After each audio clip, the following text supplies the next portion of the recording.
Assalamualaikum warahmatullahi wabarakatuh. Pada video kali ini, kami akan membahas self-harm. Video ini merupakan tugas kesehatan mental kami dari kelompok 7 yang beranggotakan Dila Dirahmi, Miftahul Ulfa, Odelia Zumna, Fahira Ikrana, Yona Afrika, dan Yuyun Afiska.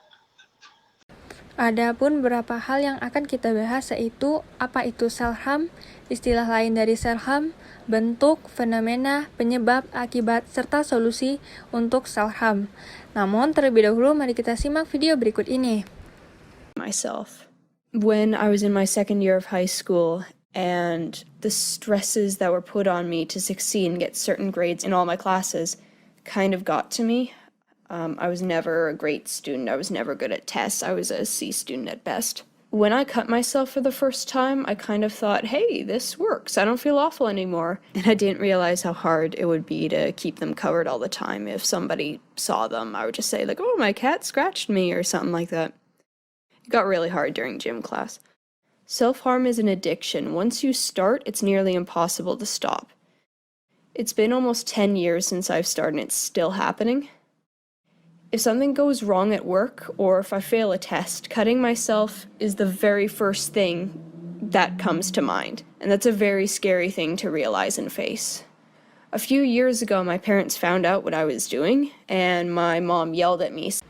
Nah, setelah menyaksikan video tadi, selanjutnya kita akan membahas apa itu self-harm, istilah lainnya, bentuk, fenomena, penyebab, akibat, serta solusi untuk self-harm ini.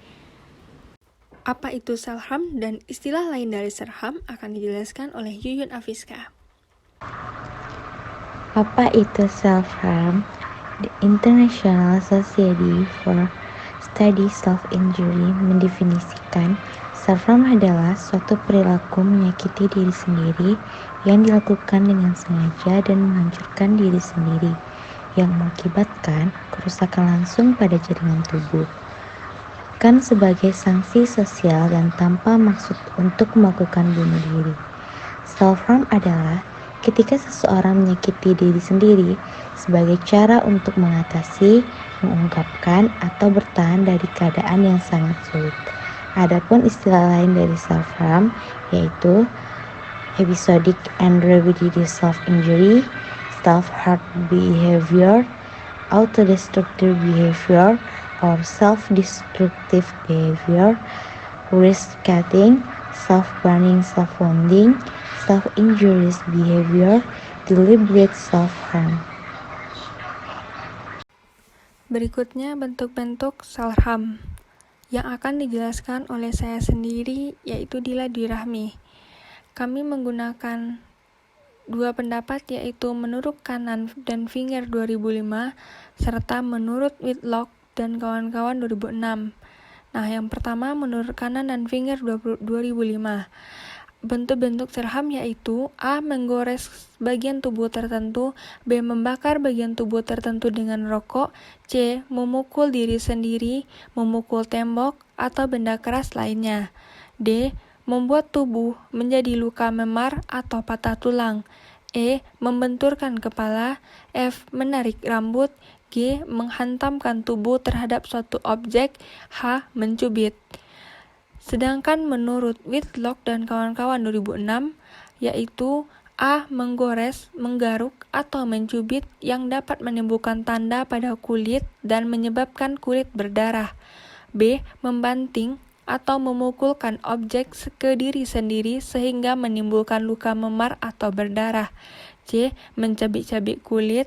D. Mengukir kata-kata atau bentuk-bentuk tertentu di permukaan kulit. E. Menguliti atau membakar kulit dengan rokok, api, ataupun air panas. F. Menarik rambut secara paksa dengan jumlah yang banyak. Selanjutnya fenomena yang akan dijelaskan oleh Odelia Zumna. Assalamualaikum warahmatullahi wabarakatuh. Baiklah, saya Odelia Yumna Zulfarnizadeh akan menjelaskan fenomena dari self-harm.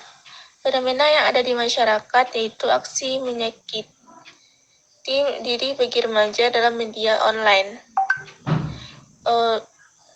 Pasien berinisial SH merupakan salah seorang komisioner Komisi Perlindungan Anak Indonesia atau KPAI bidang kesehatan dan nafsa yang dalam kesempatan tersebut berhasil diwawancarai oleh Tirto ID untuk mengungkapkan tentang salah satu bentuk perilaku komunikasi bagi sebagian remaja di Riau.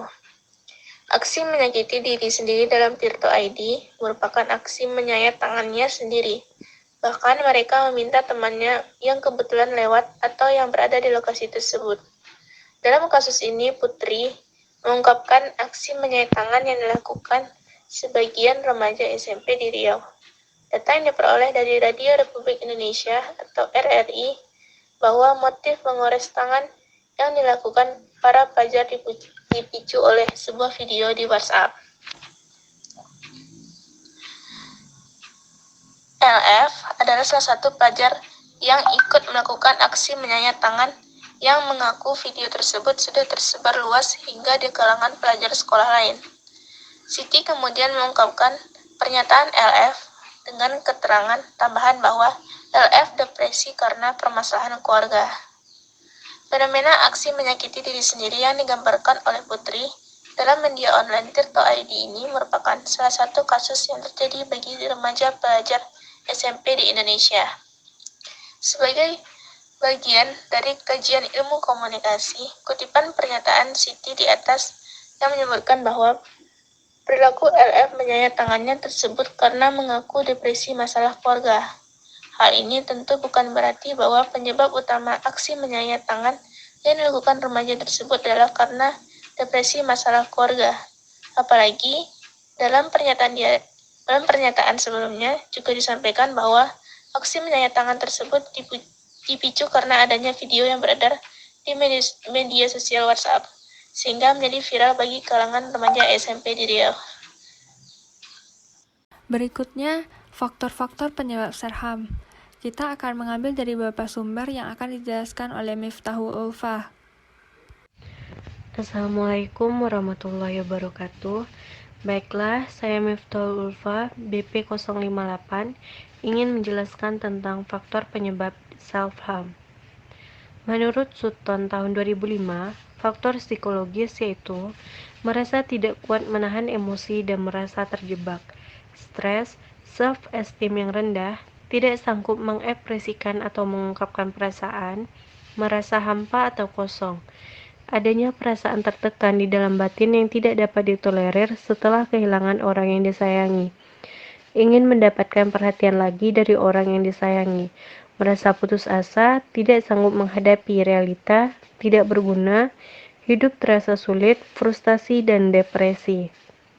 Selanjutnya yaitu menurut Martinson tahun 1999, faktor penyebab self-harm itu ada 4. Yang pertama adalah faktor keluarga. Yang kedua adalah faktor pengaruh biokimia pelaku self-injury yang memiliki masalah yang spesifik dalam sistem serotogenik otak yang menyebabkan meningkatnya impulsivitas dan agresivitas. Yang ketiga yaitu faktor psikologis pelaku self-injury merasakan adanya kekuatan emosi yang tidak nyaman dan tidak mampu untuk mengatasinya. Dan yang terakhir yaitu adanya faktor kepribadian tipe kepribadian. Menurut Linehan tahun 1993, faktor penyebab self-harm itu yang pertama adalah faktor keluarga. Dan yang kedua adalah lingkungan pergaulan yang tidak sehat di mana pelaku tinggal, di antaranya yaitu yang pertama tumbuh di dalam keluarga yang kacau balau, kedua kurangnya kasih sayang ataupun kurang perhatian, ketiga yaitu pernah mengalami kekerasan dalam keluarga, yang keempat adanya komunikasi yang kurang baik di dalam keluarga, dan yang terakhir yaitu mengekspresikan pengalaman pribadi yang tidak ditanggapi dengan baik dan sering dihukum atau diremehkan. Baiklah, kesimpulannya yaitu faktor-faktor yang mempengaruhi terhadap munculnya self-injury ini dapat dikelompokkan menjadi 2 faktor. Yang pertama adalah faktor keluarga, yaitu faktor-faktor yang berasal dari luar diri individu, yaitu yang berasal dari lingkungan keluarga, seperti tumbuh di dalam keluarga yang kacau, kurang kasih sayang, pernah mengalami kekerasan, adanya komunikasi yang kurang baik, dan tidak dianggap keberadaannya atau diremehkan. Yang kedua, yaitu faktor individu, di mana faktor-faktor yang berasal dari dalam diri individu, seperti pengaruh biokimia, faktor psikologis, dan faktor kepribadian. Oke, selanjutnya akibat sarham. Akibat sarham akan kita bagi menjadi dua, yaitu akibat untuk pelaku dan akibat untuk lingkungan. Nah, akibat sarham akan dijelaskan oleh Fahira Ikarana. Hai, halo, saya Fahira. Sebagaimana sebelumnya sudah dijelaskan mengenai faktor penyebab self-harm, nah sekarang saya akan memberitahukan akibat dari self-harm. Akibat self-harm itu akan dirasakan oleh pelakunya itu sendiri, itu yang pertama. Di mana individu itu nampak asyik dengan dirinya dan dengan kesakitan-kesakitan yang dilakukannya secara sengaja. Menariknya, tindakan menyakiti diri sendiri itu dilakukan secara berulang-ulang, sehingga ia nampak menikmatinya. Rasa nikmat itu tampak dalam cara kreatif. Menyakiti diri sendiri seperti menyayat kulitnya, beberapa dari mereka juga melakukannya dengan cara membakar kulitnya sendiri, menarik-narik rambutnya, memukuli tubuhnya, dan mencakari kulit. Kemudian, akibat self-harm juga berlaku untuk lingkungannya. Menurut Mercy Care Foundation Trust 2011, reaksi orang lain dapat digolongkan menjadi 3. Yang pertama, ada reaksi positif, di mana seseorang itu merasa realize dengan apa yang sedang terjadi, apa yang sedang mereka saksikan, dengan cara mereka membantu, membawa individu itu ke rumah sakit, atau berkonsultasi pada ahlinya. Di lain sisi, individu juga memberikan reaksi negatif, di mana mereka cenderung menarik diri, kemudian membicarakan peristiwa itu terus-menerus, merangsang orang lain untuk melakukan hal serupa, bahkan kalau bisa lebih hebat untuk menghukum individu tersebut. Nah, yang ketiga, ada juga reaksi dari beberapa individu seperti tidak peduli, di mana mereka tidak membicarakan individu yang lain. Namun, mereka terus mengamati situasi di sekitarnya. Nah, menurut sudut pandang seseorang yang menyaksikan orang lain melakukan self-harm, di mana mereka melukai dirinya sendiri, maka dari mereka yang menyaksikan itu akan memiliki perasaan beraneka ragam. Beberapa dari mereka merasa takut, marah, jijik, panik, cemas. Ada juga yang merasa bersalah, merasa tidak berdaya, tidak suka, dan juga kebingungan. Ada juga beberapa dari mereka yang merasa tidak peduli, namun tidak semua ya. Ada beberapa dari mereka juga bahkan melakukan hal yang sebaliknya, atau mereka merasakan hal sebaliknya. Mereka merasa peduli dengan kejadian tersebut. Dan sebagian juga merasa dirinya tidak berguna karena mereka tidak bisa menolong individu tersebut.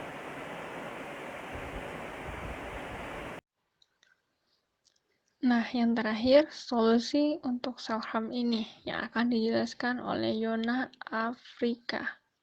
Solusi, ada beberapa treatment yang efektif digunakan seperti Dialectical Behavior Therapy, DBT, Cognitive Behavior Therapy, CBT, maupun meningkatkan self-worth seperti yang diterapkan oleh Holly dan Germain dari Departemen Psikologi Universitas Harvard.